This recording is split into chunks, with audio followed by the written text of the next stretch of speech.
making today, Lois? We are going to make the goat's kefir, or just the kefir vanilla panna cotta from the recipe club. So this is a microbiome recipe, but honestly it would be amazing for skin health as well because you've got so much gelatin and all the good probiotics from the kefir. So it's really, really easy, and I think that people shouldn't get scared by the words panna cotta because obviously I think panna cotta gets a bit of a bad rap for being hard to make, but it's honestly it does sound hard to make. The hardest part is in the molds. We'll get to that later, but other than that, it's actually so easy. So you just start, I've got about 2 tablespoons of water in this little cup, and I'm just going to get my gelatin to bloom. And I just use 3 teaspoons of gelatin in there. So you're just going to pop that right over the water. So you just do. All right. So everything's so loud. I'm just going to put this aside for like 5 to 10 minutes to let it bloom. It'll go solid. And then in the meantime, we make our warm mixture, feeling that will be the base of the panna cotta. So you just grab yourself a saucepan and you're going to heat up. So you've got 240 mils of coconut cream. So that's going to go into the pan, to the pot. Then about 60 mils of milk of your choosing. I use cow's milk, but if you don't do dairy, you could totally do almond, or coconut milk would work well too. Then you're going to put your vanilla in now as well. I like to go pretty heavy-handed. I don't think you can ever have too much vanilla, so I'm going to do at least 3 teaspoons, but also in saying that, I don't think we have 3 teaspoons worth. So we're going to do everything we have, I think. Let's see what we've got here. Da-da. I think we're just going to use the rest of that. But use 3 teaspoons if you can. This is going to be like 1 teaspoon. This could be a big mistake. This is not part of the recipe.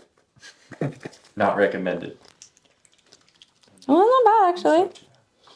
I feel like panna cotta is one of those ones where you like see it on a restaurant menu. Fully. Ooh, panna cotta. Yeah, you only ever see it at a restaurant. You never have it just like at home. It's so good. All right. So easy. It's so easy. So easy. Friend's favorite thing to say when he's never made it. A whisk. So still got to add in the maple syrup. Just giving that a little scrape to get every last. More salt. Then you're going to go in with your maple. It's about 3 tablespoons. I'm going to eyeball it because that's what I feel like doing. So I'm going to go, that's 1, 2, 3. And then you're just going to whisk that and pop it on like a low medium heat. You don't want it like bubbling, boiling, but you do want it to just heat up a bit because we're going to add our gelatin and then that's going to dissolve into it. So I've just put that on like a 5, which is a 5 out of 9. So very much a medium heat. And, oh, I forgot to add salt. And of course, add salt. Add salt. Just a little pinchy pinch in there. Cool. And now we'll just let that heat up. So then you're just going to get your molds. These are fancy as. I literally normally just use cups, glasses, whatever I have that's about this size. I've literally used this bowl before. This is optional, but I think it really helps on the other side is to just really lightly grease them just with the unmolding of them at the end. You can use, I'd probably recommend if you had a fractionated coconut oil, that would be really good because it's already liquid. Other recipes call for vegetable oils, but we're obviously not going to do that here. So the key is to just do it really, really thin. And if there's excess, you wipe it off at the end as well. But this is just going to help it release on the other side. So really thin, like that's even kind of too thick, if you can see that. Like you barely want it to be noticeable. It's just so when we unmold it at the end, we dip it in warm water for like 3 seconds just to loosen the outside. And I've never done it in these molds. I just got hiccups. I've never done it in these molds before, so I could be absolutely shooting myself in the foot because it's kind of like a jelly mold. So hopefully they'll come out pretty and they won't get stuck in these ridges. I've normally always done it in like a full circle situation, but I just thought these would be the easiest, and also they were the only clean things I had. So we actually just got a delivery of kefir as we were filming, so I think it's a sign that these are going to work out well. We haven't tried these ones before, but we got a milk one and we got a coconut milk one too. I feel like this would be really nice in this recipe to use like fully coconut. We're using a goat's milk kefir today, which is also delish, but I do feel like the coconut would be a fun to use as well. Should we use the coconut? I've already measured out the goats. So, no. All right, this is pretty much good to go. You can see that it's warm. Yeah, nice and warm. What we're gonna do, I'm gonna bring it over here and we're gonna mix in. See how our gelatin has bloomed? It's like a nice little solid lump now. See if I can get it out. Look at that. Bloop. And now we're just gonna mix that in and it will just slowly dissolve. So once this has dissolved and it's all nice and all one, we're gonna leave it to cool for maybe like 10 minutes because then we're gonna add in our kefir. So you can't add in your kefir while this is still too warm or hot at all because it will kill all of the beneficial bacteria. So you need it to be like way, way cooler, like just that sort of nice lukewarm room tempy kind of temperature, so as not to kill all those good bacteria because that would defeat the purpose of the whole dish. So that's looking pretty well whisked in. The gelatin's nice and distributed, and now we're just gonna leave that for like 10 minutes depending on how cold your kitchen is. Just give it a finger and see what temperature it's at. But for now, go do whatever you want to do. Like unpack the kefir. Like in the fridge. Don't look at me. Don't look at me. It's the end of the week. We also got this to try. Shall we try some while we wait? Looks good. Right. Cheers. Cheers. God, it's just a fridge full of kefir now. We have now got 1, 2, 3, 4, 5, 6 bottles of kefir. No, 7. We gotta make a lot of panna cotta. So it's way cooled down now. It's not like cold by any means, but it's just like finger temp, maybe a little bit warmer. So now you can add in your kefir. You're just gonna whisk that in gently and again, just let it all combine and make a mess. All right, we just want that really well combined. So now that our molds are all ready, we're just literally, I pop them on a tray. I pretty much never remember to do this, but if you do remember, pop your molds or whatever you use, your cups, your glasses on a tray, because then you can just lift them without having to do each one. Because if you're like me, you'll probably spill them on an angle or just put it on a tray. You'll be grateful for it. Actually, I'm gonna try and get rid of a few of these bubbles just because they will set as bubbles.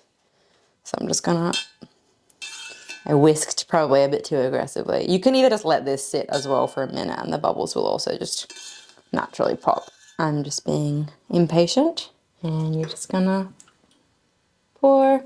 I'll top them off at the end. Pour. The pan pours well.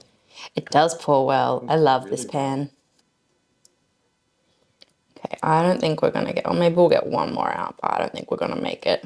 A lot of the vanilla beans, see how it like settles to the bottom as well, and you want all of that, so make sure you top them all up. I think that's probably as much as I'm gonna get out of that. And then now we're just gonna pop these, might do some weight distribution. There you go. We're gonna put these in the fridge for minimum about 4 hours, or you can leave them overnight, which I'm probably gonna do today. And then we can unmold them tomorrow.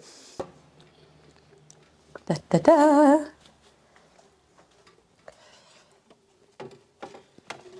Alrighty, bye. Cheers. See you tomorrow. So it's the next day now, obviously. So I'm gonna get them out of the fridge. Alrighty. So if you're in somewhere warm, you could literally just probably get them out of the fridge and let them like 5 or 10 minutes to get that outside coconut oil to like warm up a bit. But because they're gonna be like super locked in there, I'm gonna pop them in a little bit of warm water in a bowl just for a couple of seconds. So just a bit of warm water in a bowl. I don't know how hot that is. Oh, that's pretty hot. So, okay. Way to test. Burn yourself. All right, well, I'll top that up with a bit of cold. So just some warm water, like. Don't do that at home. Ow. Okay, that's warm now. So the first time I did this, I put it in for way too long and then it just like liquefied. That could happen again right now because I haven't used these molds before, so I'm a little bit nervous. All right, so I'm literally just gonna go 1, 2, 3, 4, 5, 6, 7. Let's go with 7. 7 feels good. Really detail. Right, I'm going to pop it on there. It's probably not going to just slide out. Yeah, so I'm going to do a few of these.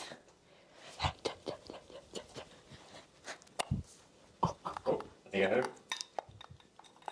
Yeah. You'll feel it. I haven't felt it yet. Yeah, you can hear it now. It sounds mildly inappropriate. Yeah. Come closer. A 1, a 2, ta-da! Oh, beautiful. They'll get a bit more wobble as they come down from cold. See all the bubbles though? Remember how I was like, I want to get rid of the bubbles? I didn't succeed. But that was just because I whisked too aggressively. But how fun! In the recipe on the club, I think I did honey, pomegranate, and pistachios. We don't have pomegranates. We have raspberries. Raspberries. And some honey? Raspberries, honey. So that's the good thing about these. You can pretty much put whatever you like on them because it's a vanilla base. So they're very, very versatile. So we've had this beautiful honey from our friend's farm, which is our pride and joy. What's that? Happy bees, very happy bees. Oh, I need you to open that. Sorry, camera. Take over. Taking over. Strong man. Oh, good, you're actually struggling. Oh no. Yes. Yes. Ready for this honey extravaganza?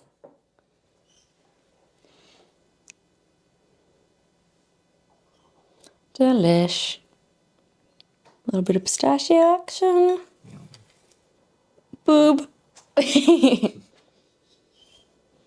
at the raspberry bouncing. Ooh. And then get a good little mouthful of all of that on there. Ooh. That's so good. Okay. It's the best texture.